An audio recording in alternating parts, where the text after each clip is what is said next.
नौभ्यं पुण्यं तनत्तं तंचः अन्न पुण्य पान पुण्य लयन पुण्य शयन पुण्य वस्त्र पुण्य मन पुण्य वचन पुण्य काय पुण्य नमस्कारो पुण्य। इस तरह प्रभु महावीर ने इष्टानंद सूत्र के 9वें ठाने में 9 प्रकार के पुण्य बतलाए हैं। प्रभु कह रहे हैं, हे संसारी आत्मा, संसार में भटकते हुए अनादि अनंत काल बीत गए हैं। संसार रूपी अंधकार में, अज्ञान रूपी अंधकार में हम भटक रहे हैं।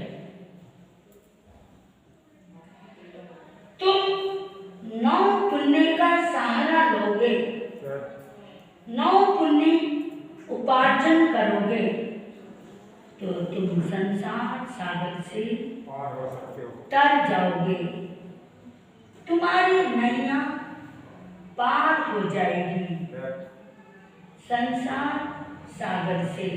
तो प्रभु ने 9 टिप्स बतलाए हैं। 9 टिप्स में कौन से टिप्स में पहुंच गए हम? किसका स्वाध्याय कर रहे हम? वचन पुण्य का। वचन को प्रभु महावीर ने कितना महत्व दिया। वेदों में भी इसका बहुत महत्व है, उपनिषदों में भी बहुत महत्व है। आपने सुना होगा समुद्र का मंथन हुआ, सुना ना? तो ये हिंदू दर्शन में उल्लेख आता है। समुद्र का जब, मेरी बहनें कैसे बैठी हैं, जैसे जो इष्टानंद सूत्र के 9वां ठाना है उसमें जो 9 प्रकार के पुण्य बतलाए हैं वो आप सुन रहे हैं, जिसमें हम कौन से पुण्य में पहुंच गए? वचन कौन से नंबर का है? 7वें नंबर का, जो भगवान ने 2 भाग में विभक्त किया है। 5 जो है उनके पदार्थ की आवश्यकता है, सहयोग की आवश्यकता है, और जो 4 पुण्य हैं उसमें किसी की आवश्यकता नहीं है।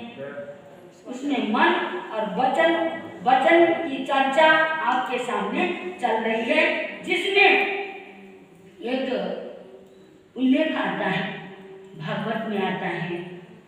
तो वो क्या बोला है? समुद्र का मंथन हो गया। समुद्र का मंथन हो गया तो उसमें से क्या निकला? हाँ? क्या निकला बता आपको? नहीं मालूम। विष भी निकला और अमृत भी निकला, है ना? विष और अमृत दोनों ही निकला। तो विष किसने लिया, अमृत किसने लिया? अमृत तो देवताओं ने लिया और विष किसी ने नहीं लिया। सबसे पूछा गया, देवताओं का तो धर्म ही नहीं है, उनको तो अमृत ही लेना होता है। और विष जो है, जो राक्षस हैं उनके लिए, विष के लिए बोला तो राक्षस कहते ना ना हम क्यों ले गए, राक्षसों ने भी मना कर दिया। तो अब वो विष को तो किसी न किसी को लेना ही पड़ेगा, नहीं ले तो विष अनर्थ हो जाएगा, संसार में फैल जाएगा। तो विष को तो किसी को लेना ही पड़ेगा। राक्षसों ने जब मना कर दिया तो महादेव कहने लगे, शंकर चलो कोई नहीं पीता। तो शिव जी ने क्या कहा, इसको मैं देता हूँ, इसको मैं धारण कर देता हूँ।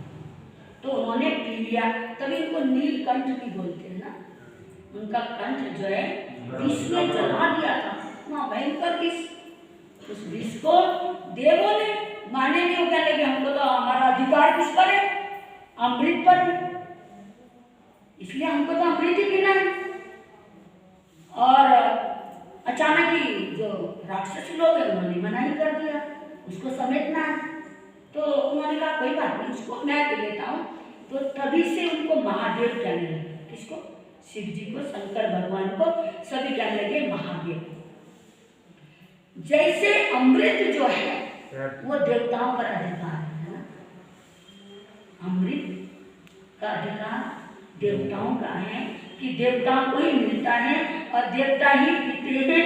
देवताओं के पास अमृत होता है। तो वाणी का अधिकार किसको मिला है? देवताओं को नहीं, मनुष्य को मिला, हमें मिला है। ये वाणी का अधिकार जो है हमें मिला है, मनुष्य को मिला है। उस अमृत से भी महान है हमारे जो मीठे वचन, सुंदर वचन, आध्यात्मिक वचन, जिन वचनों को सुनने से हमारा भीतर अमृतमय हो, जिन वचनों को सुनने से हमारा पूरा शरीर, हमारा तन मन ऐसा सुंदर हो जाए, पूरे शरीर में संचार करने लग जाए। जो वचन जो है ऐसे अमृतमय वचन बोले जो पूरे शरीर में उसका संचार। प्रभु ने स्थानंजी सूत्र में बोला है, अनुचिंतये वियागरे। क्या बोला? अनुचिंतये वियागरे। पहले तुम, अनु का मतलब छोटा, सूक्ष्म रूप से चिंतन करो, सोचो, समझो, उसके बाद वचन बाहर निकालो। सोचे बिना, समझे बिना, तोलो, वाणी को पहले तोलो कि ये वाणी बोलना ठीक रहेगा या बेठीक रहेगा, ये बोलना अनुचित है, अनुचित है, वियारे अनुचित है। विचार करो, पहले भीतर अंदर विचार करो, उसके बाद वो शब्द, वो वचन, उसको बाहर निकालो, जिससे दूसरों को भी सुख प्रिय हो, हित प्रिय हो, आनंदमय हो, सुखमय हो। किसी के वचन सुनने से कैसे आनंद की अनुभूति होती है, सुख की अनुभूति होती है, अच्छा लगता है, भीतर एक हल्कापन, ऐसा महसूस होता है कि मुझे किसी चीज की प्राप्ति हो रही। क्यों होता है? क्योंकि वचन जो होते हैं बहुत अनमोल होते हैं। प्रभु ने कहा अमृत से भी बढ़कर, समुद्र के मंथन से जो अमृत, शुद्ध अमृत मिला, उस अमृत से भी बढ़कर हमारे वचन मिला।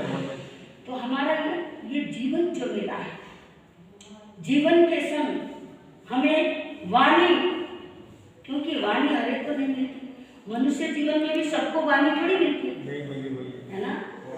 कोई जन्म से ही गूंगा होता है, कोई बाद में ऐसी कोई बीमारी लग जाती है, किसी को गले में ऐसी बीमारी लग जाती है जिससे बेचारा वो बोल ही नहीं सकता। उसको देखकर कैसा महसूस होता है, कैसा लगता है, ओहो इसने क्या कर्म करा। देखो आप लोग कितने पुण्यशाली हैं, हम लोग कितने पुण्यशाली हैं, जो कि हमें खाली शरीर मात्र नहीं मिला, शरीर मात्र तो हमें हजारों बार, लाखों करोड़ों बार, अरबों खरबों बार हमें ये शरीर मिला है, क्योंकि हर जन के शरीर है, लेकिन इंद्रियां हर शरीर में नहीं है। तो संस्कृत के एक कवि ने बोला, मुझे थोड़ा, मैं बोलती थी, मुझे कितना याद है, मैं आपके सामने बोलती हूँ, मुझे बहुत मन में आता है कि उसने कितना सुंदर ढंग से बोला। उसने कहा है, बुद्धत्व सारम तत्व विचारम, बुद्धत्व सारम तत्व विचारम, शरीर सारम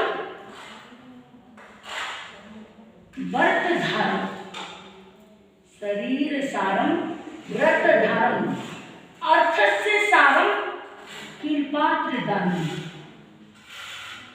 अर्थ से सारम किलपात्र दानम, वाच्य सारम प्रीतिकर नरानम, वाच्य से सारम प्रीतिकर नरानम। उसने क्या बोला?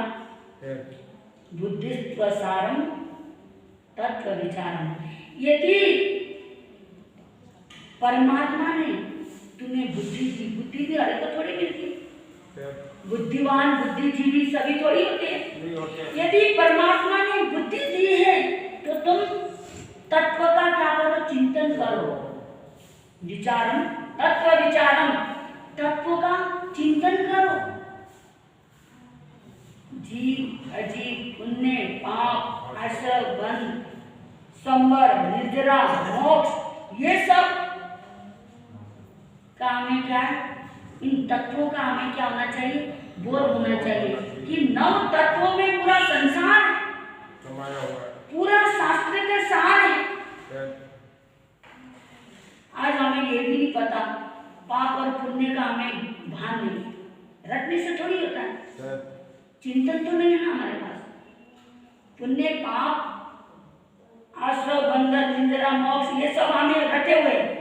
जीव ऐसे 9 तत्व में बोलते ना, जीव तक, अजीव तक, पुण्य तक, पाप तक, आश्रय तक, संवर तक, निद्रा तक, बंध तक, मोक्ष तक, हो गया ना ये। इस तरह हमने रट्टे लगाए हुए हैं, पर रट्टे के संग उसमें हम चिंतन नहीं करते। पुण्य का हमें पूरा विश्लेषण नहीं पता, पाप का हमें पूरा विश्लेषण पता नहीं, जीव का हमें पूरा पता नहीं, जीव का अजीव का हमें पता ही नहीं आगे इनका। खाली हमने रटे हुए, रटने से हमारा कल्याण नहीं होगा।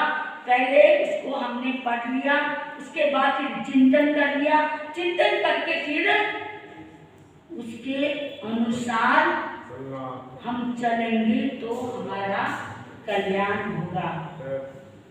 शरीर सारम व्रत धारम, यदि हमें सुंदर शरीर मिला है, निरोगा शरीर मिला है, तो इस शरीर से क्या करना चाहिए? व्रत धारम। व्रत का मतलब नहीं, आपको ये नहीं कह रहे आप उपवास ही लेके बैठो, कोई भी आप, मैंने आपको एक बार कहा था कि आप लेने वाले बनो।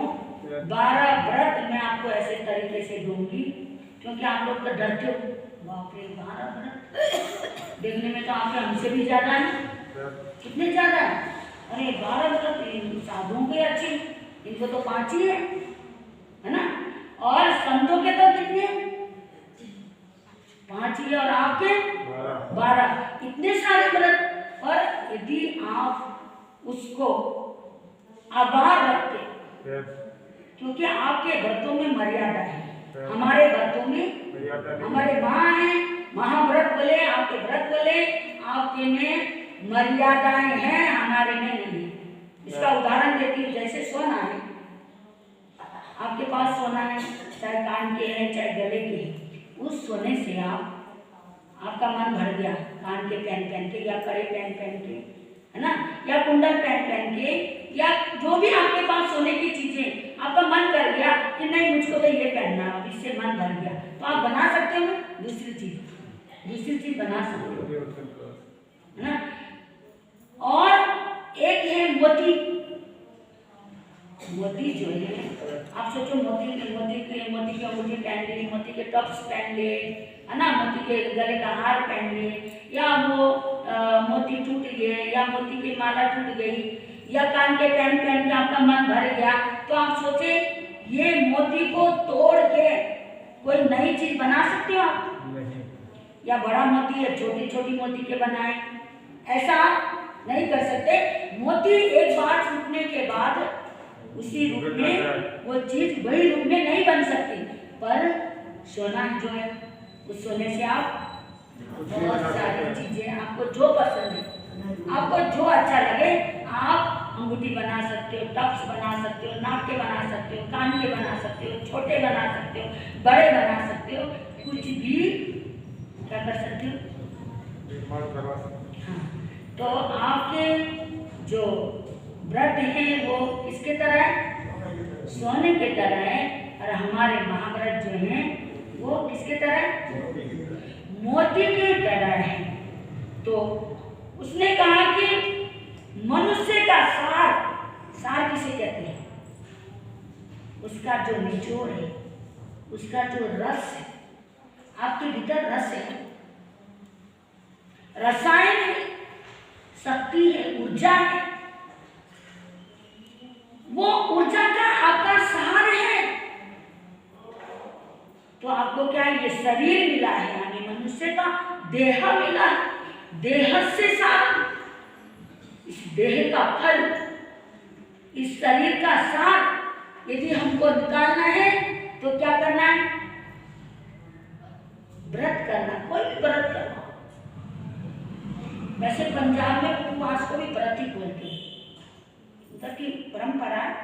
पहले हम इधर आए ना तो व्रत है तो अच्छा एक टाइम ले लेते हो, कोई कहता चाय ले सकते हो उसमें, मतलब खाना एक टाइम खाते हो। मैंने कहा नहीं, हमारा फिर हमें धीरे धीरे मालूम पड़ गया कि उपवास अलग शब्द है और व्रत अलग शब्द है। काष्ठा को वहाँ काष्ठ नहीं बोलते हैं, और उपवास को जैसे चौबिहारी है तो उसके लिए भी चौबिहारी व्रत, क्या बोलते हैं? चौबिहारी व्रत है। तो हम लोग कई बार कंफ्यूज हो जाते थे यहाँ के लोगों से, हम कब कंफ्यूज और वो लोग हमसे कंफ्यूज ऐसे हो जाते थे। फिर मैंने ऐसे प्रवचन में बोला कि उत्तर भारत में, नॉर्थ में सारे ही उपवास अब जाके इधर से जाते हैं तो अब मुंह में चढ़ता है। नहीं तो मोस्टली बोलने वाले जैसे व्रत का पचकान ऐसे बोलते हैं, जैसे आप बोलते हैं ना छठम, तो हमारे वहाँ पहले डबल करते हैं, उसके बाद फिर 2 और समझ लो बेले का पचकान कराना। पहले कहेंगे 4 के ऊपर 2 और 6, छठम बर्तन ऐसे।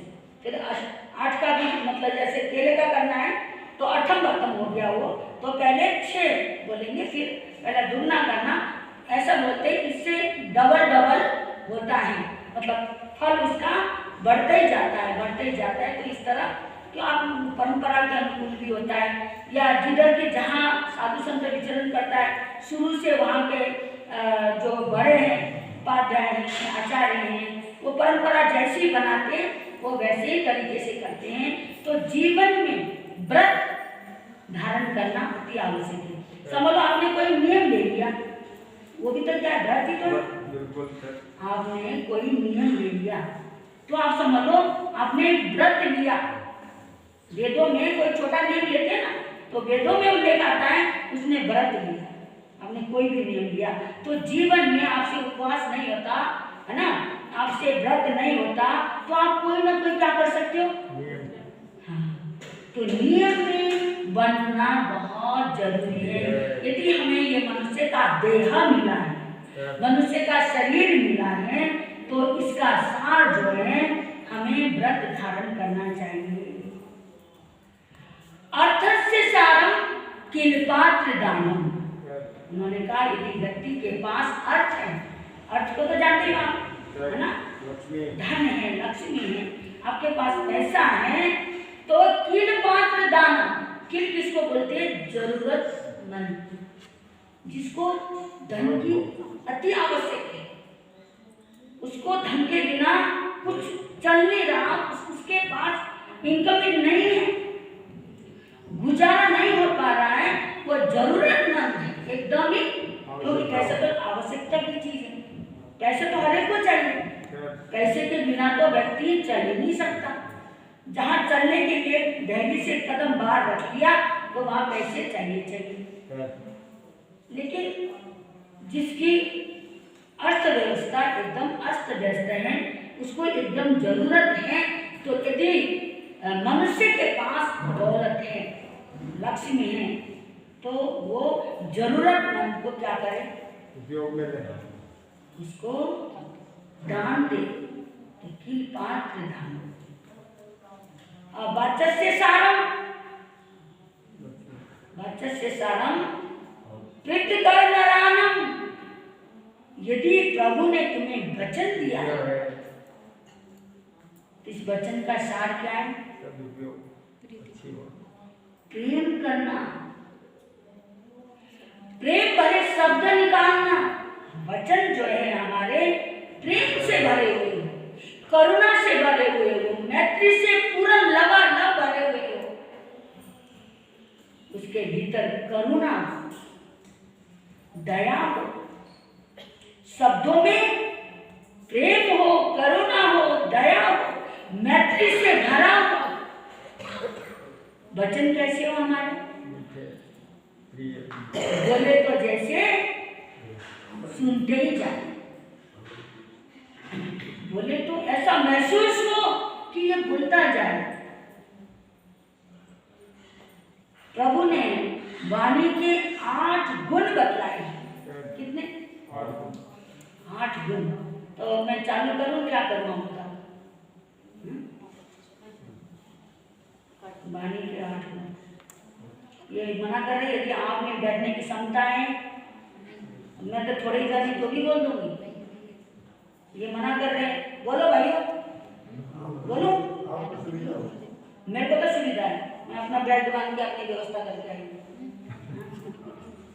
ये कह रही है बहनों को नहीं, इधर ये इसको इशारा करो। हाँ बहनों, चलो फिर कर लेंगे। अच्छा, ये कहानी चालू करो।